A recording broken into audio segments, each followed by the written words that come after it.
The Logan Temple is one of the sweetest places on earth. There isn't a place anywhere in the world like our lovely Logan Temple, and I'm sure the Lord loves his temples and the people who worship therein. It's interesting that we started building Logan Temple without any plan or any design. There had been early prophecies that a temple would stand in Logan on the bench, as it has always been known. When the time came to build our temple, Brigham Young and 8 of the apostles came to Logan for a big meeting. Brigham put his heel down on the southeast corner, walked 171 feet west, 95 feet north, and back, said, "That is the size of your building." He had the brethren dig holes where the towers are today so he could see the formation of the ground. They dug about 10 feet through a solid cemented gravel formation. It's very difficult digging on Temple Hill. And when Brigham looked at it, he said, "That's far enough. It's like that, clear to the bottom." And many years later, as we surveyed the hill, it is 1,000 feet to bedrock and nothing but this solid cemented gravel formation all the way, just like Brigham said. He had the men dig a trench 2 feet deep and 7 feet wide. Our mighty building rests on only a 2-foot foundation. The outside walls are 7 feet thick at the bottom, tapering into 3 feet at the top. The architect isn't appointed to design the building until after the ground is dedicated. Truman O. Angel is the architect of the building, and his plans are dated March, April, and June of 1878. We started building in May, a whole year earlier than his plans. The walls were up 30 feet before the architect told them how to build and what to do. It's interesting that we started building without even owning the property. We had the building up 40 feet before Franklin D. Richards, who was one of the Quorum of 12 and a member of the building committee, suggested to the brethren that if we're going to build our mighty building there, maybe we ought to own the property. And the church sent him to arrange it. We paid Logan City $300 for the 7 acres on top of the hill. 2 lots had been sold on the west end. Our brother Reed owned the south one, our brother Hibbard the one on the north. We tried to buy these lots. They were not for sale. These men wanted to build homes. Finally, in 1880, brother Hibbard gave us the north lot. We tried again to buy the south. Brother Reed wouldn't sell. It took 7 years to build the building, and it was in operation 6 months before we finally had a deed to the whole property. Brother Francis Gunnell met Brother Reed on the street one day. Told him, "You haven't built your home there. How about selling the lot to me and letting me build mine?" He offered him nearly $100 for it, and Brother Reed took it. 2 days later, the lot was deeded to the temple, and Brother Gunnell lost his friend, Brother Reed, in doing it. It took nearly 8 years to get a deed to the whole property. The railroad had come to Logan in 1873, and they hired our good Mormon men to scout the hills for timber for ties for the railroad. When they found the best timber in the hills, they said, "This is Temple lumber." There at Temple Fork, 26 miles east of us, were nearly 5 million board feet of lumber, Douglas fir, red pine, 50, 60 feet tall and straight, beautiful lumber, prettiest in all the canyon. We were building the tabernacle in 76, and they had selected the rock quarry at Green Canyon 5 miles away. And so when the temple is ready to go, our lumber and our rock is all available. At the Red Rock Quarry in Green Canyon were 2 seams of rock 14 inches wide that came down the side of the mountain. All we had to do was blast it out, pick it up, and put it in the temple. It needed very little dressing. Orson Pratt, one of the old-timers of the church, offered the dedicatory prayer when the site was dedicated. on the 17th of May, 1877. And we had 4 inches of new snow that morning on top of half a foot of old snow. A man laid his coat down in the mud and snow for Orson to kneel on as he offered the dedicatory prayer. He asked the Lord to take care of the people who worked on the temple. And I'm happy to report the Lord was still in heaven and still answering prayers that long ago. And it's good we had the Lord to help us build the temple, because we didn't have a doctor in Logan in early days. We did have a man by the name of David Lamero. And as a boy, David had grown up on the farm. One day, one of his pigeons broke a wing, and David set it. The bird flew again. His dog broke a leg. David set it. The dog walked without a limp. And he got real good at setting bones. All the neighbors, anywhere near, used to use him on their broken bones. We had maybe 10 or 12 broken bones in connection with the temple that Dr. David took care of. He was the superintendent of the sawmill. And the winter of '79 was a real bad one. Up at the sawmill, they had 10 feet of snow in 10 days. And that big snowfall hit the Bear Lake area. And at Bloomington, it caved in the home of her brother and sister George Serine. The whole house fell on her, dislocated her hip, broke her ribs, smashed her real badly. It was 6 weeks before they could get out of the valley to get a doctor, and when they did, Dr. Lamero wouldn't go. He said a hip that's been out of joint 6 weeks cannot be set. No use even trying. Brother Ezra T. Benson was there, laid his hand on his shoulder and said, "Go try it. The Lord will bless you." He went over the hill in his sleigh, and a runner hit a rock, hit his head against the side of the box, and he saw stars. In the middle of the stars was a brace that he had never dreamed of or thought of. He went straight to the shop, built his brace, put it on Sister Serine. She fully recovered, lived many years after that, walked without a limp, and he put her all back together. He was just getting back to the sawmill when a big tree hit another tree, fell crooked, pinned 3 men to the ground. One of them had a compound fracture of his left leg that was real bad. Our history says the doctor had just invented a new brace, which he put on the man, and shortly he was back to work. And he set every broken bone in connection with the temple. Only one little trouble he had. A man walked out from the scaffolding of the temple one day as somebody kicked an axe off a 50-foot ledge. Came down, cut the man's nose straight off, skinned his tummy into the ground. The nose wasn't the bone the doctor could put his brace on, but he did sew it back on, and the man had a nose that worked, but it headed over to Jones instead of straight ahead. It's good we had Dr. David Lamero and the Lord to help us build. The next time you walk past the temple, look at the 2 gold balls on top of the towers. Our east temple is 170 feet high, the west one 165 feet high. Brother Thomas Lowe from Franklin was assigned to make the balls. They were to be made of wood and 36 inches in diameter. Brother Lowe glued his boards together with a chisel and a hammer and a little lathe that he developed that wasn't much use to him, shaped the big ball. He got it down to 38 inches, and he was running into the ends of the lumber where it was real difficult to chisel off. He called the architect and told him his problem. He said, "It's going to be up there 165 feet. Nobody will know how big it is. May I leave it 38 inches? Brother Angel said, "We build according to plans and specifications. The ball has to be 36 inches. So Brother Lowe tried it again. It wasn't going to work, so he played around for a half hour. When nobody was looking, picked the ball up and set it in place on the west tower.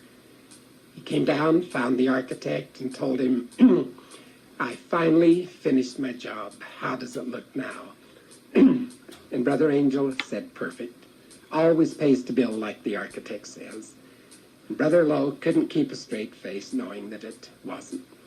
But he kept still about it. He didn't tell it for many years after. Shortly before he died, he confessed the ball was not properly made.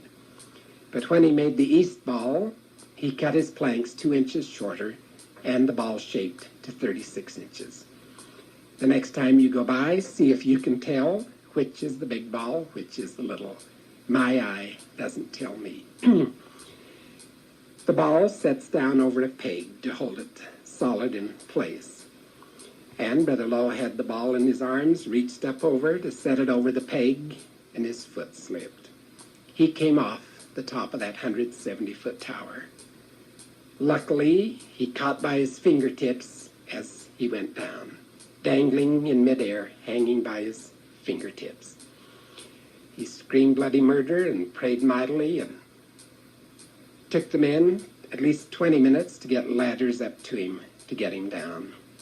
He was none the worse for wear, except his fingers were so stiff he didn't use them for a couple days. But the Lord had spared his life. In the temple, we have 4 spiral stairways. All 4 corners of the building have a spiral stairway where you can climb from the bottom 184 steps up to the tip top. Those 4 corners towers are 100 feet. A Brother John Knowles and a Julius Smith were plastering in the northwest tower, plastering the ceiling of the 100-foot tower. Their scaffold broke and let these men fall. They just missed bouncing out a window, and they'd have gone 100 feet on the outside. Inside, they went 53 feet straight down the wall, landed on the rocks and the steps down below. And Brother Knowles records in his journal that he hit so hard, it bounced his spirit right out of his body. He said he stood up high, looked down at his dead body on the steps. And when it was over, he told them everything that was said and done. They carried the 2 men on down into the office and laid them on a couch. Sent for Brother Joshua Salisbury to come give them a blessing. And he was over in the rock bin dressing rocks. He stayed to finish what he was doing, took time to wash and clean up and comb his hair and beard. After about 20 minutes, Brother Perry, our head mason, said, now we will give them a blessing and send them home. And Brother Salisbury commanded him in the name of the Lord to be made whole. And Brother Knowles said that very second his spirit went back into his body and he opened his eyes and smiled at them. A few minutes later, they put him in his buggy and sent him home. He did have a slightly sprained wrist, a sprained ankle, 4-inch cut on his head, but not a broken bone, just some bruises. 2 weeks later, these men are back again, working on the temple, none the worse for the experience. When the building was up 40 feet, Brother Hugh McKay from Willard was setting rock in the southwest tower. He stepped back, picked up a great big rock as big as he could lift, and it kind of staggered him.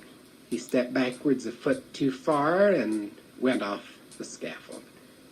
Held tight to his big rock and fell at 40 feet, flat on his back in a pile of rocks. The brethren were afraid to move him, knowing that he'd be broken to bits. When they finally did, they found he didn't have a broken bone nor a cut, just some bruises, and the big rock on his chest had cracked 2 ribs. A week later, he was back again setting rocks on the temple. And the Lord took care of the people who worked and answered Parley's prayer. The little road up to the Temple Fork sawmill was a very narrow one in early days. The Bear Lake men built the 4-mile road from the Logan Canyon Road on into the sawmill. It crossed the river 4 or 5 times, goes up through a narrow canyon. The water that comes out of Temple Fork is an ice cold one right off a snowbank.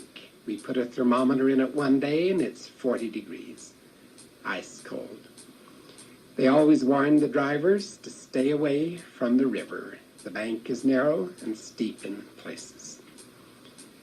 My brother James, a young man about 19 years of age who lived in the old 5th Ward, had a big load of lumber on his wagon, had over 2 ton, bound tight with a chain. He just headed into the canyon when his wheel hit a soft spot. The whole edge of the bank caved in.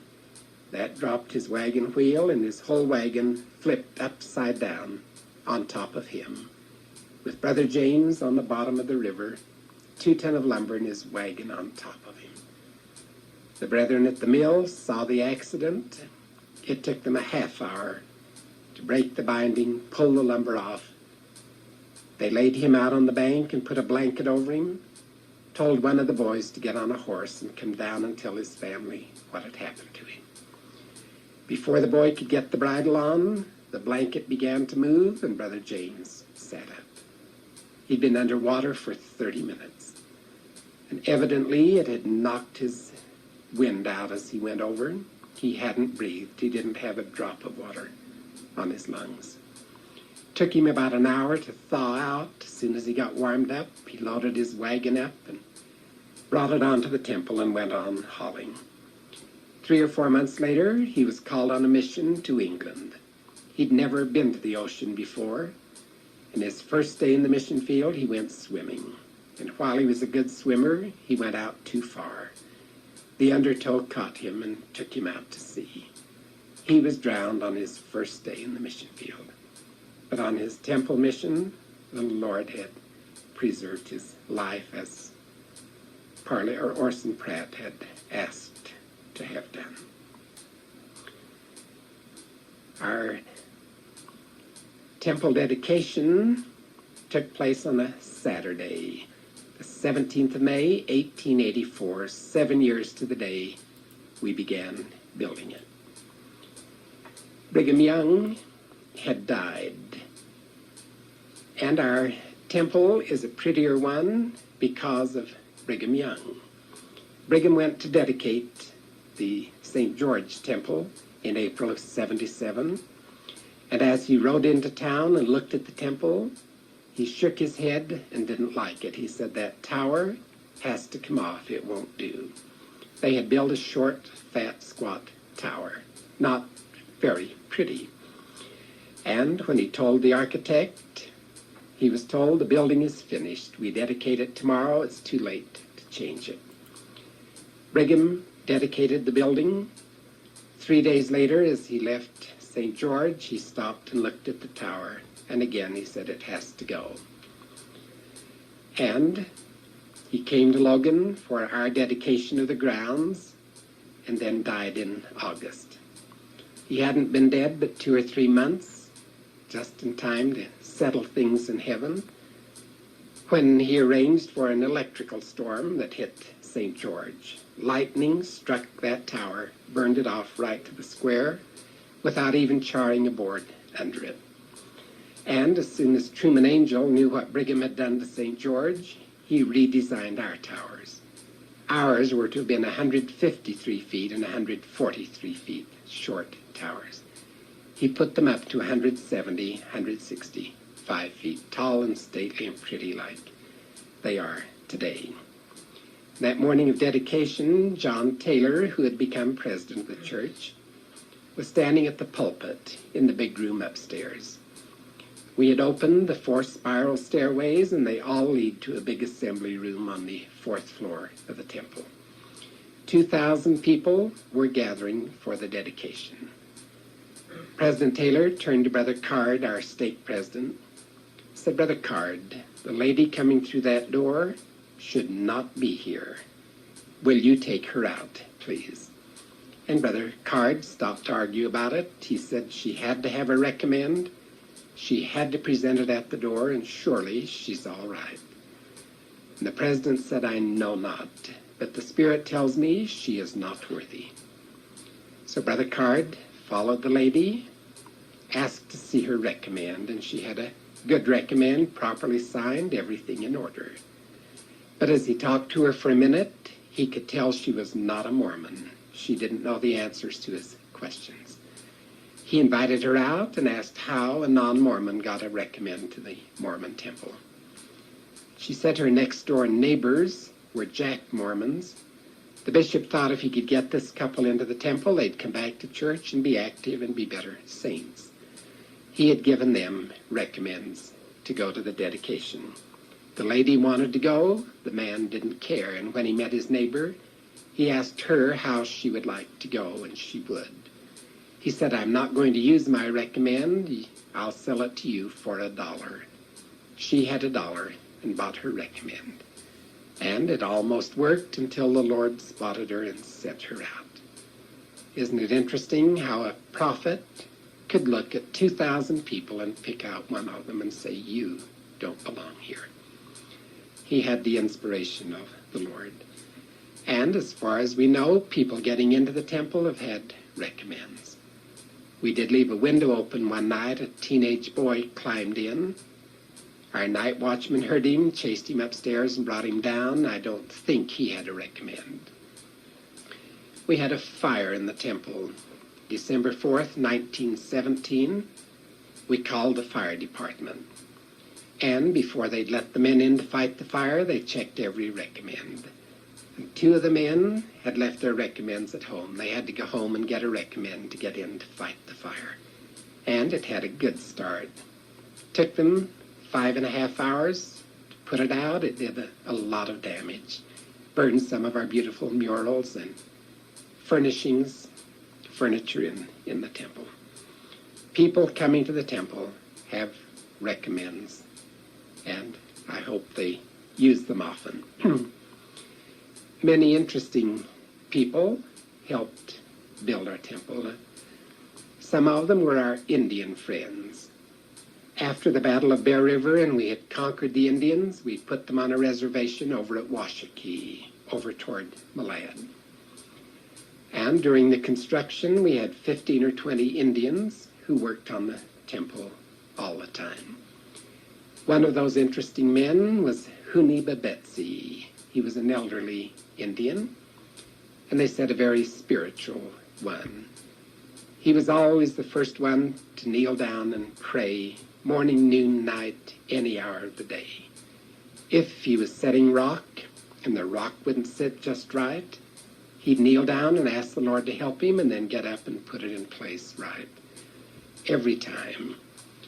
One day when the dinner bell rang and we fed all the people who worked on the temple, we had the first welfare farm in the church in the valley, 100 acres, where we grew all the crops and animals to help feed the workmen on the temple.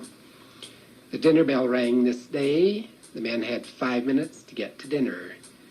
The old Indian said, "I don't feel very good today. I think I'll stay and work and not eat." The men were back in 30 or 40 minutes. The Indian was nowhere in sight. He hadn't lifted a trowel or moved any of his implements. Knowing he didn't feel well, they presumed he'd gone to camp. That evening, when they returned to camp, he was not there. Nobody had seen him. So they presumed he had gone back to Washakie. That Saturday night, as all the men went home, the tribe would gather at the little church house to see what's going on in the big city of Logan. We had about 2,000 people here at the time. They wanted to know about the temple. Sister Babetsi was there and said, "Where's Huni?" They said, "You ought to know. He's been home with you all week." And nobody had seen him.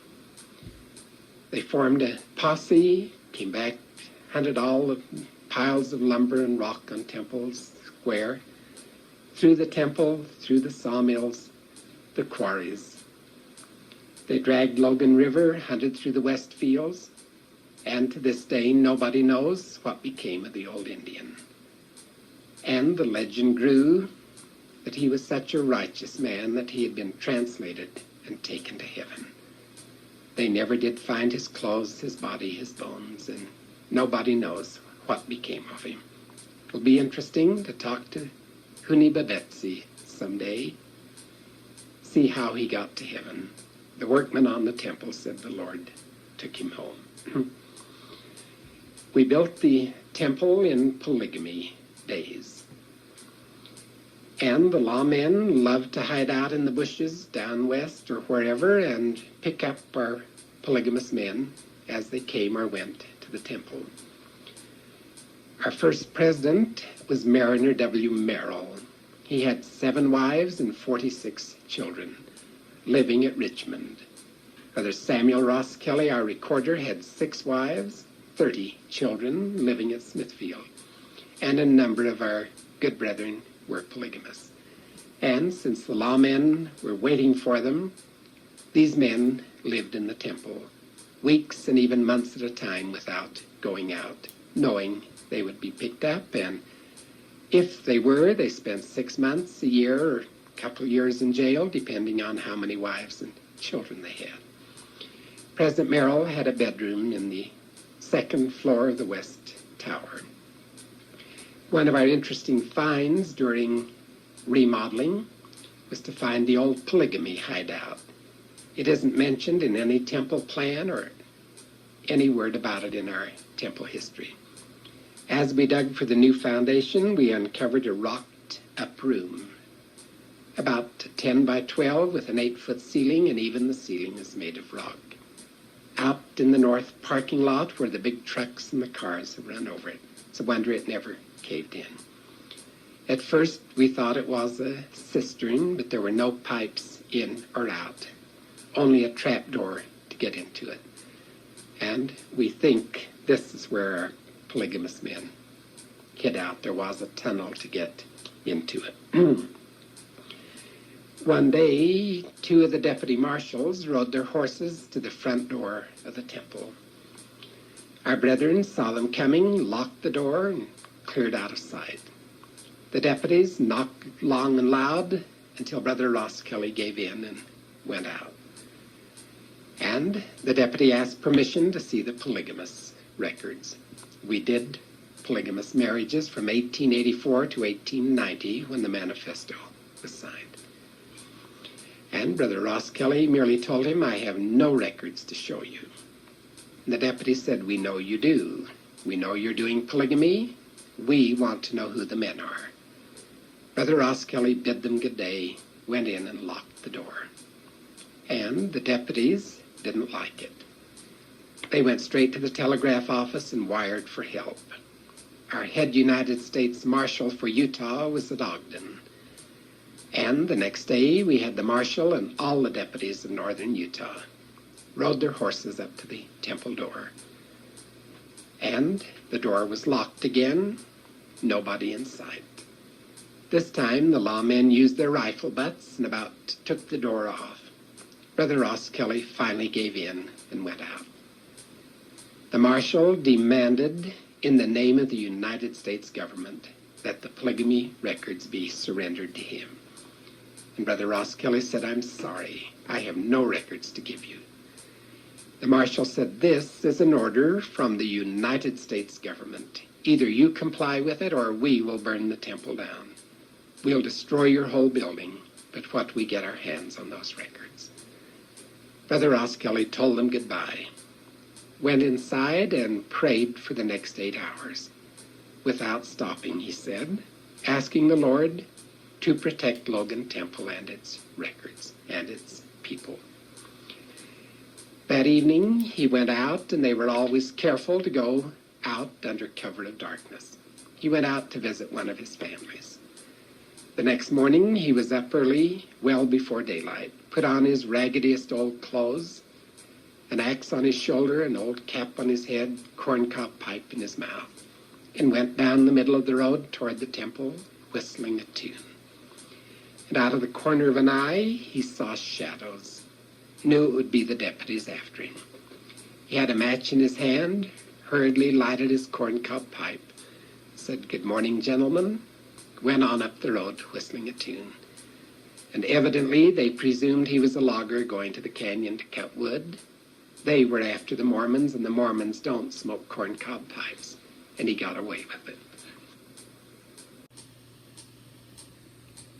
He got up to the front door of the temple and stopped short. There were two big men, giants of men, he said, standing guard at the front door. And what amazed him was that they were dressed in full armor. They had helmets, breastplates, swords, shields, spears, full regalia. He was worried about his records. He merely nodded good morning to them, went into the temple, got into the office, and there were two more of the big men. At this time, our temple records were kept on the third floor in the east end of the building in the sealing room, the green sealing room. There were two small archives where the records were kept. He ran up those two flights of stairs to see if the records were there. And standing guard at that door were two more of these giant men.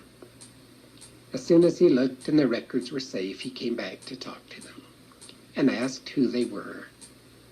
They told him, "We are Nephite warriors. We have been sent in answer to your prayer, and you need have no worry about the Logan Temple or its records." When Brother Ross Kelly went to tell the story to John Taylor, the president stopped him and said, "They were indeed Nephite soldiers. This is not the first time they have been sent to take care of the Logan Temple and its people." Nobody knows how often they might have come. Brother Ross Kelly met them only once. But this we know, that the lawmen tried on many occasions to break into the temple, to break windows, jimmy the doors, or whatever. They never did get in. They never did see our polygamy records. And I think it was good for the lawmen that they didn't try to get in this night. These giants of men were from the Lord, and the lawmen's bullets would have had no effect on them. And they might have destroyed our lawmen. I don't know what they would have done. It's good they didn't come back and try that particular night. It's interesting, the people the Lord sends to answer prayers, and you'd wonder who our big Nephite warriors were. If they were some of the sons of Helaman, or Zelph, or Onondaga, or which of the mighty Nephites. Anyway, the Lord protected our building and our people. To our knowledge, the lawmen never did pick up one of our temple polygamists. Brother Merrill, living in the temple, left his oldest son, Mariner Jr., was 22 years of age. He had just recently married, was quite an outstanding young man. He left Junior to do the chores, plant the crops, take care of the 7 wives, whatever a young man could do. One day, Junior dropped dead, and it was a real blow to his father. President Merrill grieved mightily in the temple and could never be satisfied that his son should be taken. He said he got to complaining to the Lord. Every time he offered a prayer, he'd tell the Lord, "Here I am in the temple doing your work, and then you take my only son, old enough to run my affairs at home." He said Junior appeared to him in his bedroom in the temple one night and said, "Pa, the Lord is displeased with your actions in my regard. Please know that I've been called home to do a greater work than anything I could do on the face of the earth.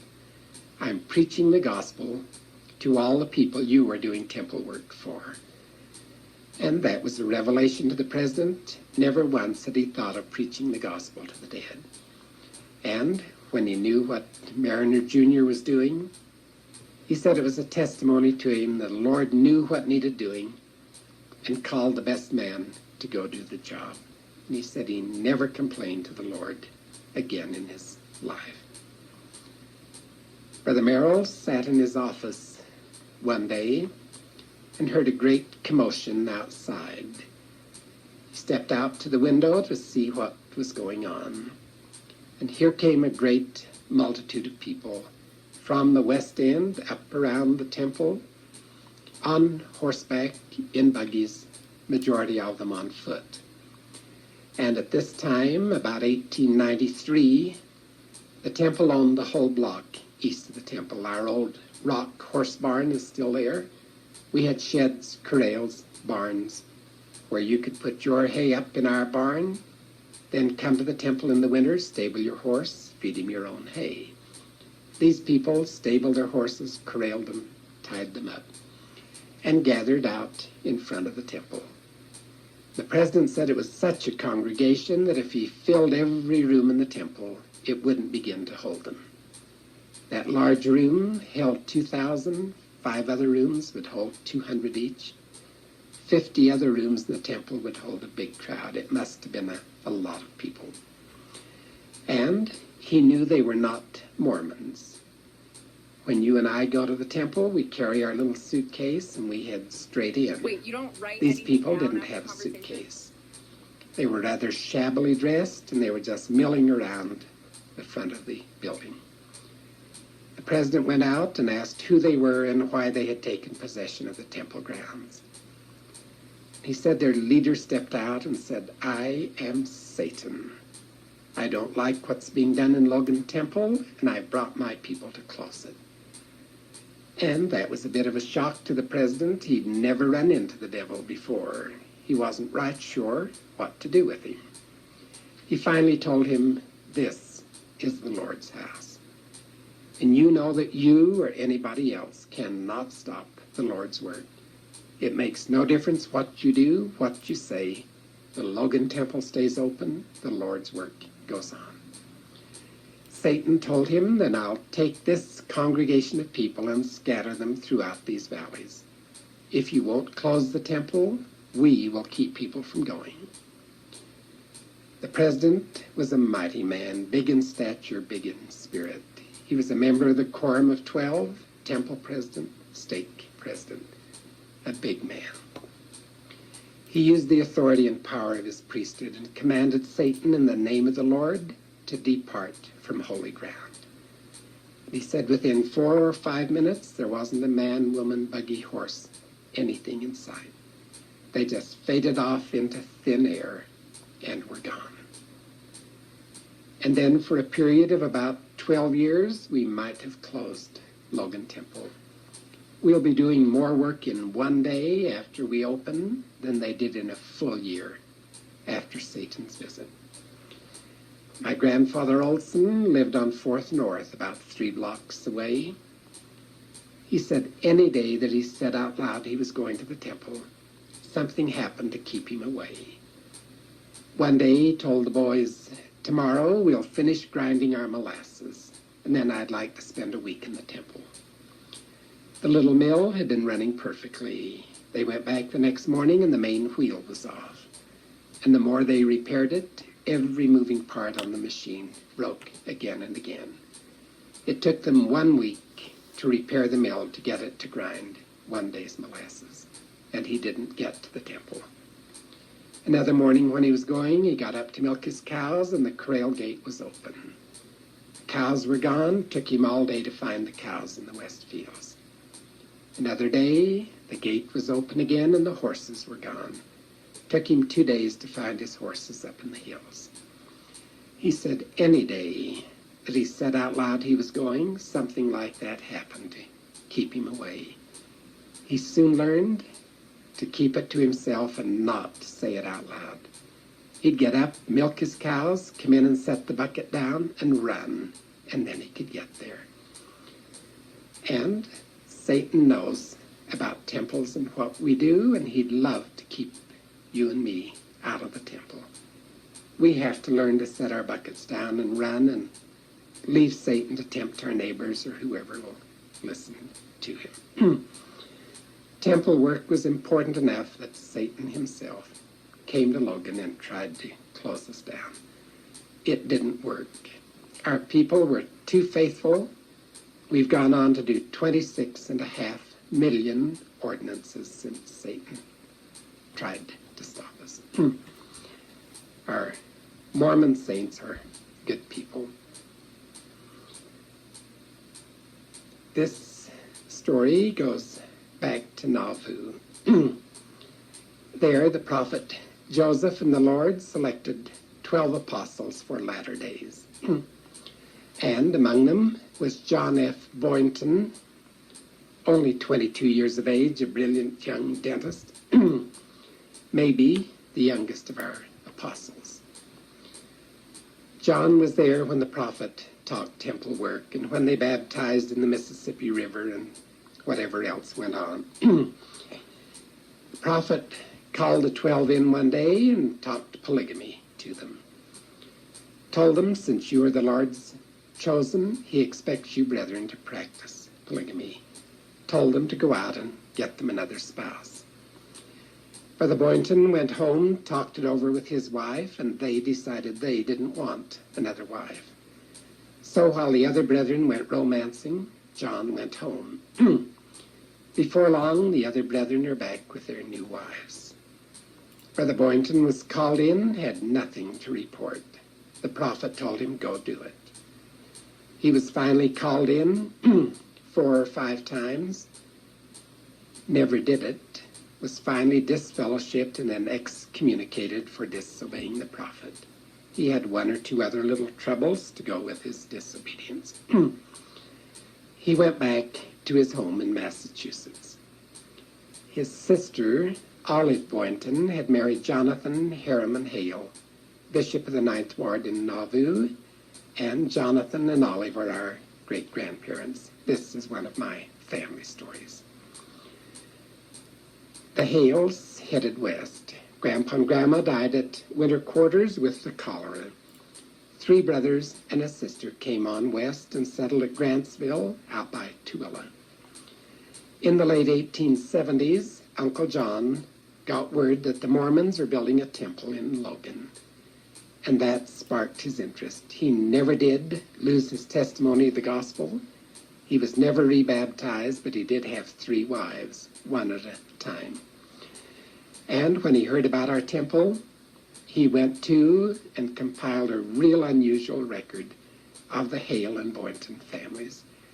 He wrote 1,100 letters, traveled 6,000 miles in a time when there isn't a printed book anywhere to help him. The records he sent to his nephews at Grantsville. And we didn't know what to do with them, just stacked them up in a cupboard.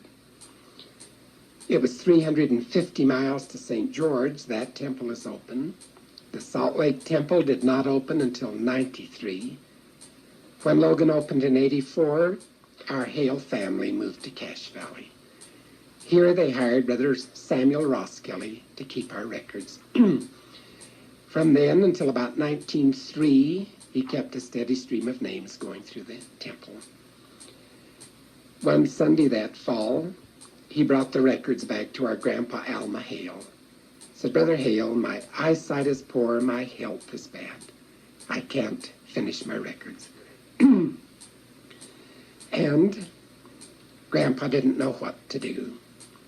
Nobody had been trained in genealogy in those days. And when you don't know what to do, there's always something you can do.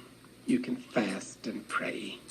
Grandpa said he fasted and prayed for a week, and some of the family joined him. The next Sunday, Brother Roskelley came back and said, give me the records. I've made a promise to a heavenly being that I have to keep. He said, Friday, as I came from the temple and neared the Hyde Park Lane, a man on a white horse suddenly appeared at the side of my buggy and asked about the Hale and Boynton record. He assured me they were properly compiled, the work in the temple was being done correctly, that every spirit was anxious that the work be completed for him or for her. Brother Roskelley explained his health problems. The writer promised him in the name of the Lord that his eyesight would be good, his health would improve, and he could do it. And Brother Roskelley agreed, and his visitor disappeared. Brother Roskelley went home, took his glasses off to go to bed that night, and never put them on again in his life. He had good eyesight.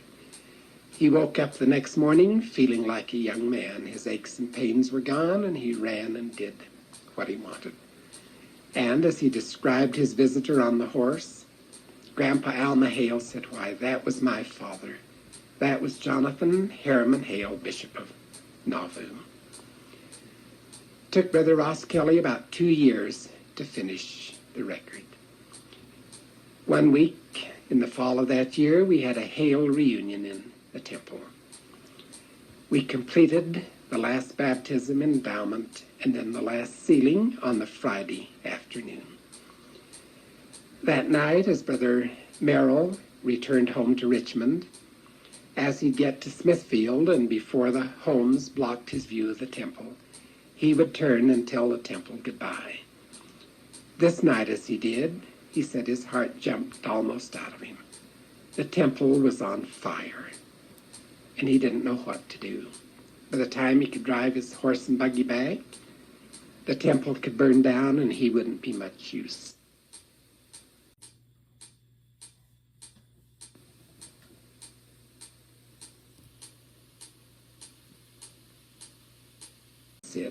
Turned his buggy around and watched. In 2 or 3 minutes, he said to himself, "That is not a fire." There were no red flames burning upwards, but the whole building, inside and out, was lighted with a beautiful rosy glow that was steady and not a burning flame. He knew something unusual was taking place. But he went on home and came back on Monday morning. And as soon as he knew the story, he talked with President Joseph F. Smith. And the president asked what family in the church has done something unusual in the temple. And the Hale family was the only one anywhere to complete such a record of 4,000 names. The president told him, "You have been permitted to have a visit from those 4,000 members of the Hale and Boynton families, who came from heaven to sing and rejoice and be happy at their deliverance in the Logan Temple." And the people of Logan gathered around the temple to see the building lighted. We didn't have electricity in the building until 10 years later. It was 1915 before we had electricity. Nothing but a coil oil lamp that would not light the building. And as the people marveled, they heard a heavenly choir sing in the big room upstairs. And for about 2 hours, the heavenly choir sang beautiful music.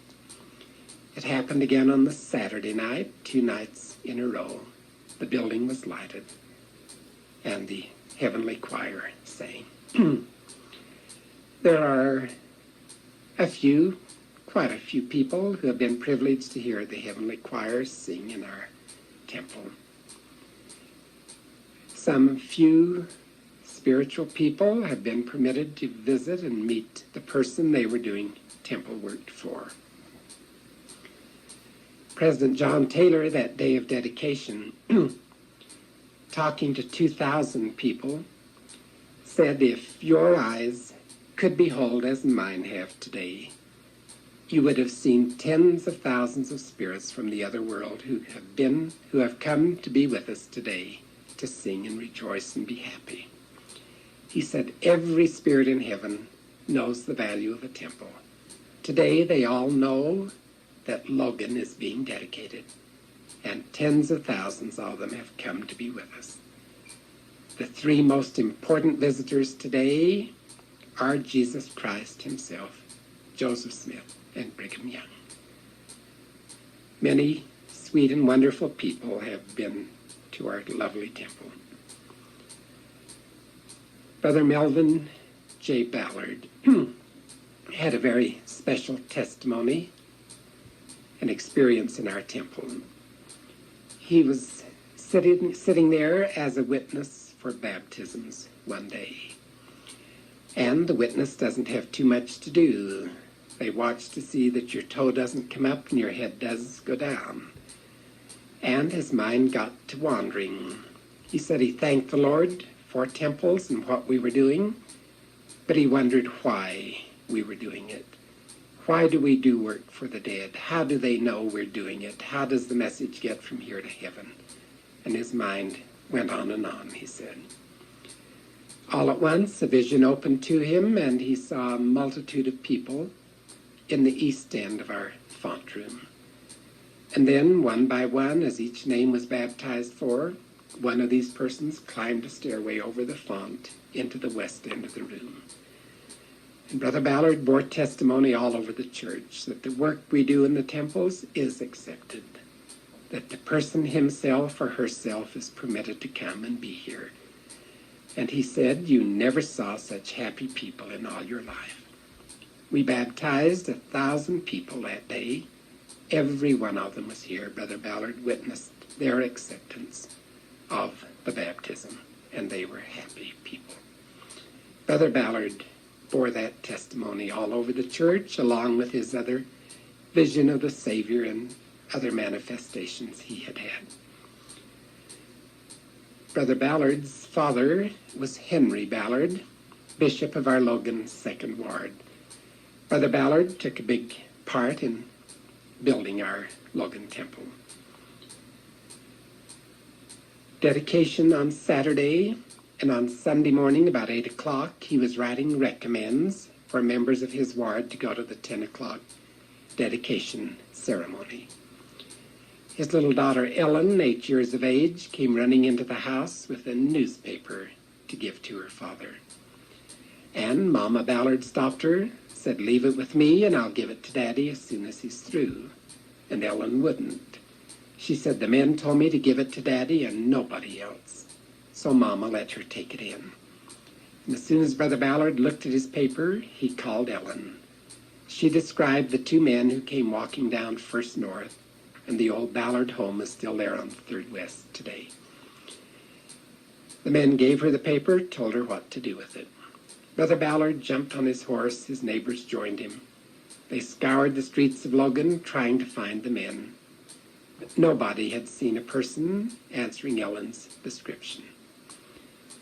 And as he looked at his paper, he found that it was the Newbury News, printed in Berkshire, England, on the 15th day of May, 1884, delivered in Logan 3 days later, on the 18th of May. The editor had gone to the old city cemetery, had copied the tombstone inscriptions. Here were 60 inscriptions with the names of people, their birth dates, death dates, and whatever sayings were on the tombstones. The Ballards had just come from Newbury. Took them 13 weeks on the ocean, 13 on the plains. They knew how far it was from England to Utah. He took the paper to the temple with him that morning. When President Merrill heard the story, he said, surely it's meant for you to go do the temple work for these people, which the Ballards did starting next week. But when President John Taylor heard the story, he said there is no way under heaven to get a newspaper from England to Utah in 3 days, except by special messenger. He said, you have had a visit from the 3 Nephites who knew the value of a genealogical record when they saw it and knew the one place on earth where someone would do the work for these people. Isn't it interesting? The people the Lord sends to answer prayers or deliver messages, those 3 Nephites who were permitted to tarry on the earth until the Savior came, to do good for other people, came to Logan with a genealogical record. However, only 2 of them came. Ellen saw 2 men. The 3rd one must have been off doing an errand for somebody else. The Lord puts genealogical records in our way if we take advantage of them, a name and address, somebody to help us. Have you ever heard speaking in tongues? In the early days of the church, it was one of the gifts of the Spirit that you don't see or enjoy very much today. If the Lord had a message to send, he might send it through someone speaking a language you didn't know. We've had at least 6 experiences in Logan Temple of speaking in tongues. And interestingly, all 6 of them were women, and the 6 people who received the interpretation of the tongues were women, not a man among them. This Sunday we were having a meeting of our temple officiators, about 250 of us. Sister Margaret Smith Watson, Maggie Watson of the Logan 11th Ward, was bearing her testimony. This week she had put the last of her carpenter record in for baptism, was telling us what a joy it was and how happy she and her family were to be able to work for their grandfathers. Right in the middle of a sentence, she stopped, looked up into the far corner of our room, and held her hands out to whoever she saw. It was as if a beam of light hit her in the face. She started speaking in a language we didn't know. And I do genealogy in 10 or 12 different languages, which I don't speak, but which I know words in. She didn't say a word of Danish, Swedish, Norwegian, Finnish, German, Dutch, French, Spanish, Italian, Latin, Maori, Hawaiian. I couldn't find a word I knew. It was more like Hawaiian than anything I could identify. It was full of L's, very musical, rolled out very beautifully. Her message to us was that today is our day to do genealogy. The records are there as never before. There are people to help you. Do it now before it's too late, before it's too late, before it's too late. We could tell she repeated something 3 times. This day, Sister Alta Reese was sitting there peacefully and came to that Sister Watson was speaking in tongues. And then she knew every word that was being said. And it frightened her to death. She didn't stand up even when the president asked if the person who knew the message would give it to us. Sister Hortense Cahoon was sitting next to her, felt the whole bench shake, and got up and helped Alta to her feet. Must be quite an experience to receive the interpretation of tongues, or to be privileged to speak in tongues. It is a real sweet experience. And out of 250 people, maybe 10 or 12 of us went and did as the Lord suggested. And where I had been doing genealogy for 20 years, this time every letter I wrote, everything I did, went to a person who would help me. Today I have one of the most unusual records in all the church. The records are there. There are people to help us if we will go do it.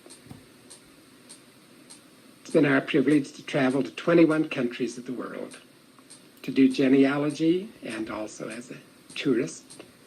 There isn't a place in all this world as sweet and wonderful and beautiful as any one of our lovely temples. There isn't a doctrine or anything in the world someone could preach to you that is sweeter than this of genealogy and temple work, where you are a savior on Mount Zion every time you go to the temple. It's like playing Santa Claus when you go. You take a gift to somebody who couldn't do it for himself. May the Lord bless us, inspire us to do a bit of genealogy, save the dead with ourselves, be saviors on Mount Zion.